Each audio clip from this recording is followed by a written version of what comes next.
Hello fellow YouTubers, it's me Tom Versal here and welcome back to the Music Corner. Today we're going to be carrying on with the Madness Discography Review Series, and we're now out of Madness. They ended after Mad Not Mad and we're into The Madness. Now, a recent viewer said that this is his favourite album, and though I'm not going to hide my opinions of this album, it's great that this is your favourite because a lot of people hate it and I'm glad to see it get some love. Because, not to spoil anything, this is one of the best Madness records in my opinion. The band might not think it, fans might not think it, but I think it. It is a really good record in my opinion. Now, I'm not trying to spoil my thoughts on it by saying that, but this record does get so much hate just because it's like filled with the 80s sort of new wave synth pop cliches, and yes, I agree, but that doesn't really make it a bad record. I like I don't like any, but I like a bunch of 80s synth pop bands over there. We've got Depeche Mode, Ultravox, Soft Cell. You know, there's quite a few that I do enjoy, and my girlfriend especially enjoys that sort of music. So when I first met her, I wasn't into those. She got me into those, and the only sort of 80s synth album that I really knew was this one. So I recommended it to her as one of her first Madness records, and now she's really big into Madness, because this is still a good record. It's only once you know the history of Madness that you probably start to disrespect it a little bit, but please don't go down that alley because it is good. Okay, so some background on this album.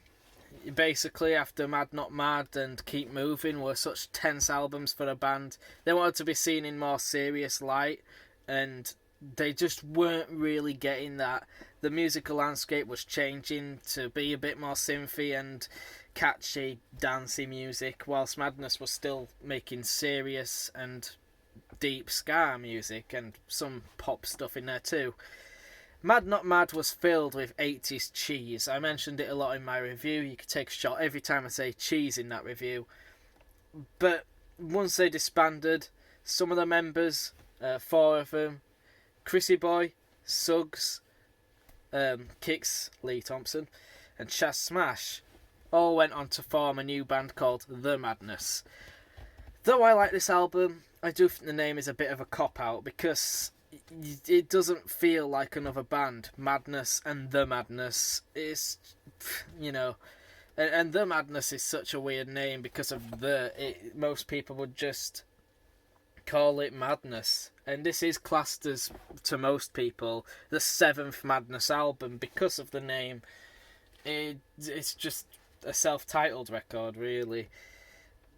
But this is an album that got a lot of hate. I don't know if it did well back then. I don't think it did well. It did better than Mad Not Mad, but I don't think it did that well. And yeah, 4 Madness members I mentioned. And after this album, the band just disbanded completely. And I'll go more into that on my next review because it's more relevant there. But the band basically just disbanded completely after this for a while. And I do think it was a much needed break. But this is a good album, and I'm glad that it did come out. I agree with Chaz that it was a necessary move. The rest of the band don't really like it, but I do think it was a necessary move. It was a good album. They still had music in them to produce, and yeah.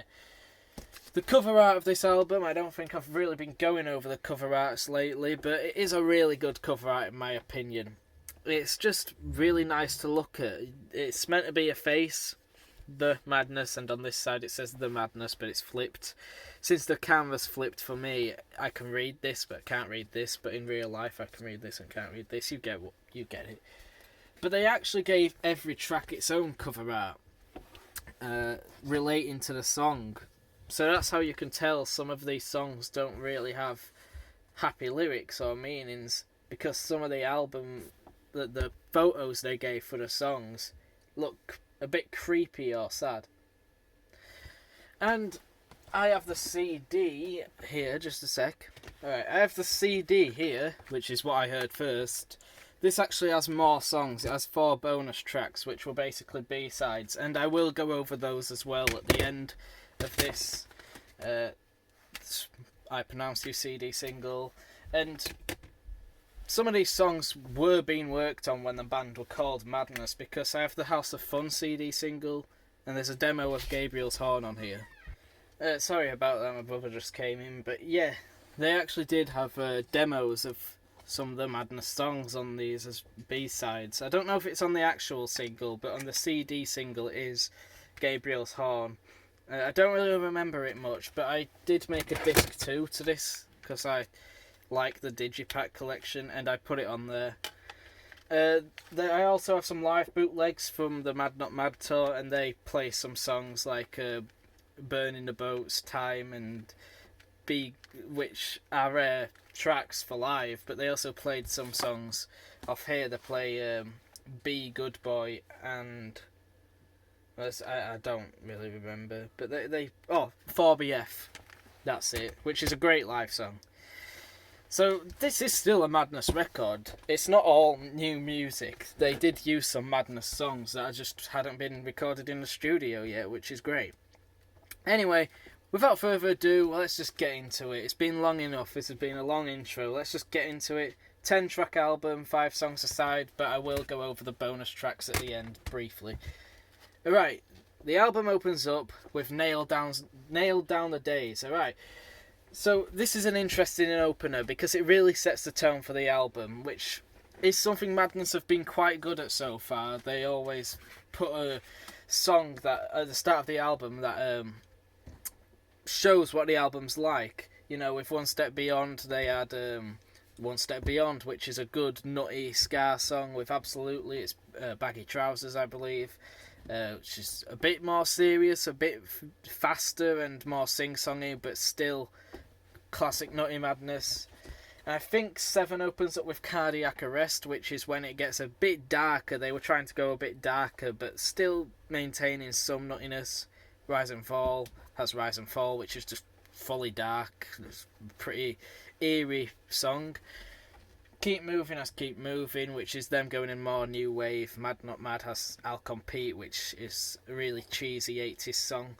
And this one has Nailed Down the Days, which is still that cheesy 80s synth pop new wave style music, but it is really good. And it also has Chas Smash singing the song, who was the backing singer for Madness. He does lead vocals here, which he rarely did with Madness, but here on this album, like half of the songs are sang by him, and it was a smart move to put the first track as one sang by Chas, because never in a million years would you have got that on a typical Madness record. But on here, it happens. Well, I guess One Step Beyond was sang by Chas, but that's mostly an instrumental, so ignore that. Here it happens, and it sets the tone because Chas was not the main singer with Madness, and when you hear his voice on the opening track of The Madness, it goes to show they were trying to not be the same band. They were using some songs they had made with Madness, but they weren't trying to be the same band. They were a different band, and they were trying to distance themselves. There's the record. I'm just taking it out because it keeps coming out the side here. I need to get a new sleeve for this. But yeah, it is a good song. It's very catchy, very synth oriented. It's kind of weird to hear Madness doing music like that, but still, it is a good song. It's a good opening track. I don't really have many criticisms for it other than it's cheesy, but like with Mad Not Mad, that just goes without saying for this record. It came out 1986, I think, or 1988. I think 1988, yeah. It doesn't say on the back of mine. This is an Italian copy, I think. So some spelling errors. I won't show you, but there is some spelling errors in here. If you're Mad Chat on Facebook, I've posted them on there before. Alright, next track, What's That? This was a single. I have the single. It's 12-inch. This song is a really good song. It was a good single to release, but I don't think it was the best single. I think Beat the Bride would have been better. But it does make sense for them to release this as a single, because Like Nail Down the Days, this is still another one of those tracks where it's new wave based. The chorus of this song is pretty good. The whole instrumentals to this song as well are just fantastic in my opinion. It's cheesy. When I show my dad it, he didn't even know it was Madness. He doesn't really care for Madness or anything like that, but when I show him this, it didn't sound like Madness to him. Which is why it was a smart song to release as a single, because they already released I Pronounce You, and that one does sound like a Madness song, but What's That doesn't. And just like Nails Down the Days, it's one of those songs that just shows that this is not the same record, same band. Next up, we have I Pronounce You, which is the typical sort of Madness song for this album, where they release a song that sounds like Madness. But that's no criticism, because obviously I own the CD single, I own the 7-inch, I own the 12-inch, and I've currently got the box set single coming, because I like collecting for this album. I Pronounce You is a very good song. I'll just show you the CD just because it's cool. This song here, though a lot of people probably don't really like it, which I understand because it does have more of a Middle Eastern sort of sound. It uses sitars or sitars, I don't know how you pronounce it. I think it has a lot more percussion, it has flute, and it's about arranged marriage, I think. It's still a good song for me. It's a lot more new wave than what Madness would usually do, but it sounds a lot better than most things off the previous album and the Keep Moving record. It's a really good song in my opinion. Really catchy, and it's a shame that they don't really have the rights to it anymore, because this would be a perfect song to put on a compilation album. I get bored of the same crap every time. The Prince, One Step Beyond, Baggy Trousers, Embarrassment, every time. It would have been nice if they could have put I Pronounce You on there, even if it is technically a different band. But they couldn't, because they don't really have the rights to this anymore, sadly. That's why it hasn't been re-released. This is all original stuff, because it hasn't been re-released. You have to buy originals, and since it didn't do well, it can cost quite a bit. I think this cost me £9, and I don't remember how much this cost. It didn't cost me too much. I got quite lucky with both, but this was £25, which I probably got ripped off, but still. Oh is next, which most people, if you've heard this song, you probably remember it as Oh Yeah, because it doesn't say oh, it's oh yeah, oh yeah. This song I've heard has dark lyrics, but I don't really know the lyrics. I mean, off the spot, if I put the song on, then I'd know the lyrics, because it's easier to sing along when the music's playing. But it's apparently got dark lyrics, which makes sense if Chas wrote it. This is another song that Chas sings. So far, Chas has sang 3 of the songs, I think, and Suggs has sang 1. So this does show that it's a different record, different band. I think that's right. I can't quite remember if it does say, but they got some misprints on here.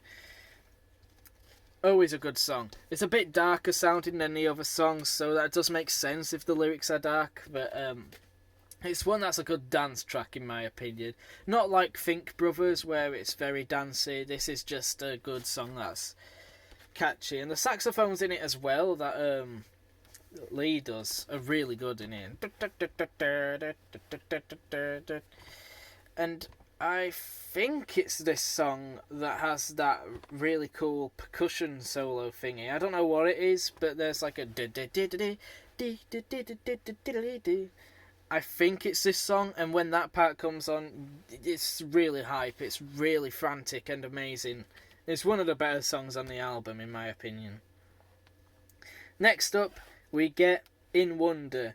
This one's one of your more cliche-sounding songs on the record, but I'm not criticising it because it's still a good one. It's got Suggs on vocals this time, and the chorus of it is one of those where you'd think it's cheesy. In wonder, leave me in wonder. But actually, after that bit, when it says, you leave me in wonder, and that sort of instrumentation comes in. That's really good. I really do like that part. It's not the most cliche song on the album, but you can tell. You can tell they were trying to be a bit more radio friendly with it. It's still a good song. It's got Lee going on his saxophone. It's weird, but it does fit. I don't think it might have been better without it. I'm not sure, but it does fit. Anyway, that closes side A. Going on to side B, we have Song in Red, which I don't remember this one too much, to be honest with you. But from what I remember, this is one that I used to put on playlists a lot because this was one of my favourites back when I first heard this album. Chaz singing again, probably Chaz who wrote it. Yeah, not much to say about this one because I don't remember it, but I remember the chorus being pretty catchy, which is just this album as a whole. It's a quite catchy, danceable album. But after this song we have Nightmare Nightmare, which is my favourite track on the album. Well, it was. I'd have to re-listen because Gabriel's horn and 4BF is a great one, even though it's not on the vinyl. But Nightmare Nightmare is one that I think could have been a great single, but it wasn't a single, it's an album track. But it could have been because the chorus is so good, and the verses as well, and the singing, the effects. This song sounds like it was one that took a lot of effort to make. I'm not sure if it did, but it does sound like they put a lot of effort into Nightmare Nightmare. And put a lot of effort into making it more like a single. I mean, I'm not usually for singles. I'm usually an album track guy. But if this one was a single, it'd be one of the better ones. And yeah, maybe it should have been a single instead of What's That. Maybe it'd have done better because it is good. It's got a lot of that madness tinge to it, you know, where it's sort of nutty. But most of it is new wave and new. It's not really entirely madness, but it does have some madness hints to it. Also, a little interesting fact, Jerry Dammers is on this track as playing the pianos and electric organs, as it says back here, which I already knew he was on one of the tracks. And if he had a credit in writing this song, no wonder it's so good. If you don't know who Jerry Dammers is, he invented two-tone. He started the Special AKA and all that. He started Two-Tone Records. He got this whole ball going. And though Madness weren't with Two-Tone Records at this time or for any of their albums, it's nice to see him on here. After this we get Thunder and Lightning, which is another one of the songs that's sort of cheesy sounding, that a bit more like Mad Not Mad era Madness. So just gonna take a drink. Yeah. The chorus of this song, thunder and lightning, it's very 80s, very cliche, very cheesy, but no fault of the record. I can't really criticise a band who were keeping with the times, you know. I know I hate people that cater to the radio, but they weren't just catering to the radio. They were pretty smart, and I recently got this. Mad Not Mad songbook. This teaches you all the guitar chords, and the guitar parts are actually quite hard. So, and you barely hear the guitar on this record, but the guitar's far more prominent on The Madness. So I can imagine a lot of these songs are more complex than anything you'd be hearing on the radio. Even if they don't sound it, like with Depeche Mode, it probably is a lot more complex than what you usually would hear. And Thunder and Lightning is one of those songs where I can imagine it's been very complex, but it still sounds a bit more cliche. Could have been a single. Again, so many songs off here could have been a single. It's good that they picked I Pronounce You. But the next track should have probably been another single, in my opinion. Beat the Bride. Now, just because of the picture and the title of the song, I don't think this song's happy. I think it's meant to be a darker song. Don't beat the bride. But still, it's another song that's really classic two-tone sounding ska music, which is something that this record lacks. And I'm fine with it lacking because they've been doing it for so many years now. Probably over a decade at this point, Madness. I mean, this album came out 88, I think, and One Step Beyond was 79, but Madness had been going since 76, so I can see why they wouldn't have many ska songs. Like like Uncle Sam is basically the only ska song on Mad Not Mad, and Beat the Bride is the obligatory Madness cliche nutty sounding song. But you know, if they wanted this album to do well, and especially after the failure of Mad Not Mad, Beat the Bride would have been a safe single to put out. And they actually did play it live as well on this disc 2 that I made here. I don't have it written down what I have on it, sadly, but I did put the live rendition of it. They did play Beat the Bride live. It's got a really annoying host, but you can find it on YouTube. And apparently one of my classmates in high school, their dad was at that show. Well, they're on the video, obviously. I don't know. Well, stepdad, I think, but still, I believe it because he was friends with a band. But I don't know. I don't know them or anything, so it could be bollocks. But I think it's right. But yeah, they did I Pronounce You and Beat the Bride, which is weird. But yeah, Beat the Bride is more of the obligatory Madness song, as I said. It's the other one that's got Jerry Dammers on the keyboards and stuff. Which just goes to show it's probably got his influence. Like I say, Nightmare Nightmare and Beat the Bride are two really smart sounding songs that could have been singles, and probably should have been. Having Jerry Dammers on them would have been great advertising. Not that they'd advertise it, but you know, a lot of fans would see, oh, it's Jerry Dammers from the specials. He's on these songs. What's that Jerry Dammers up to now? Oh, he's with Madness, so that's good. So it could have been good singles, but they chose not to release them, which is fine, you know. The singles they did choose were good. I don't think Nail Down the Days would have been a good single, but these ones could have been. And closing the album, we get Gabriel's Horn, which, as I mentioned, is on this CD single here as a demo, and I think it was more acoustic. But on here, it's very dark sounding, very broody, but it's a good album closer, and I'll talk about it more in a second, but me and my family off out now because it's my sister's birthday, so jump cut.